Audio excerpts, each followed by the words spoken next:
called Barnacles. You know, like SpongeBob. Oh, Barnacles.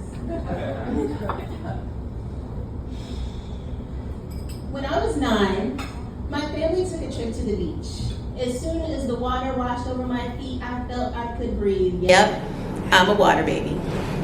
But the trip had some hiccups along the way, like my cousin was trying to fish and somehow the wind blew the hook right into my mother's back. She yelled, so naturally I looked back because what are the odds of that? Luckily she was fine. Just one of those things you can't believe unless you see it with your own eyes, and the day went on. My family cooked out. The kids enjoyed the waves until late in the afternoon, and then there was me, a bona fide daredevil. I just had to venture further than I should have. I could hear my mom calmly saying, "Not too far, baby." But this is the ocean, my second home, where I felt I belonged, so I kept going. My family became distant muffles. As I found myself in open water, I was in awe of Mother Nature. Until this giant wave crashed into me. So strong, I went under momentarily. I couldn't see. I couldn't breathe. I was confused. Something that just gave me life was now trying to take it away from me. But I didn't panic. I mean, my mom did. I could hear her off in the distance as I bobbed in and out of the depths of the sea. The waves bullied me, tossed me around like I was nothing. It was then that I understood how minute I was in comparison. And when I finally caught a break, it's because this one wave forced me into the leg of the pier. I slammed against it, feeling pain and relief because at least the shore was near. And when my hands touched sand, I smiled because that day, the ocean did not win. Until I looked my mother's way. She dropped whatever she was holding. The blood-curdling scream that left her throat shook me because she was such a quiet lady.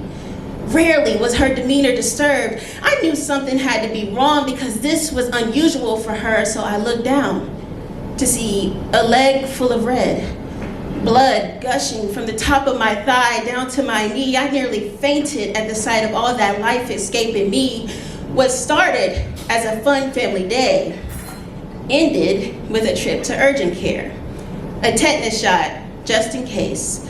Several rounds of stitches and quite a bit of PTSD.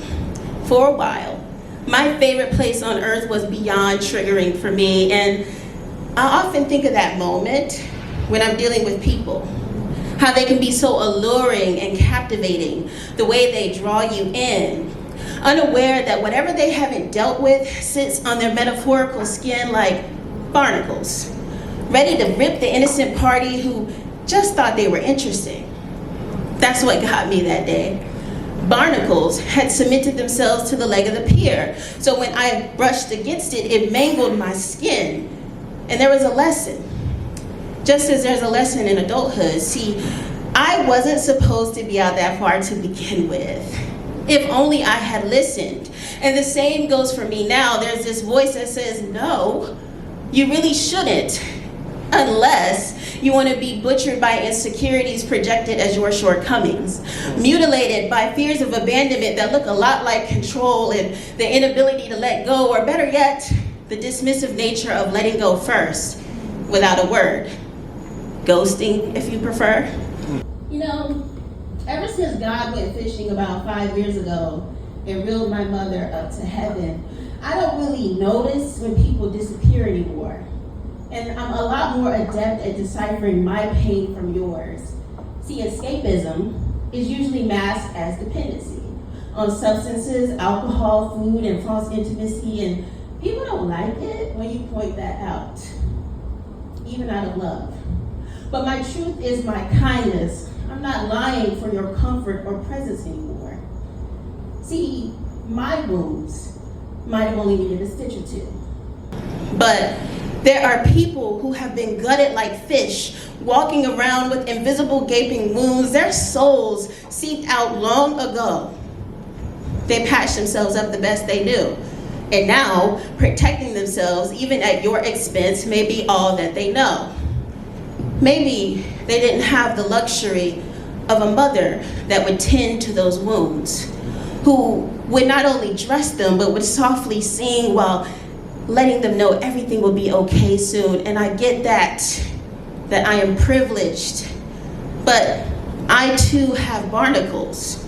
And I've been chipping away at them for some time, which means I don't have time to spend on the men nursing preventable wounds from abrasive people who leave other people destroyed, that become consumed and being mangled and bruised. That's not a good look, especially not on me. Being torn apart because someone else didn't address what was messed up isn't for any of us. No one deserves to be torn apart because of the ugly past that sticks to some of us.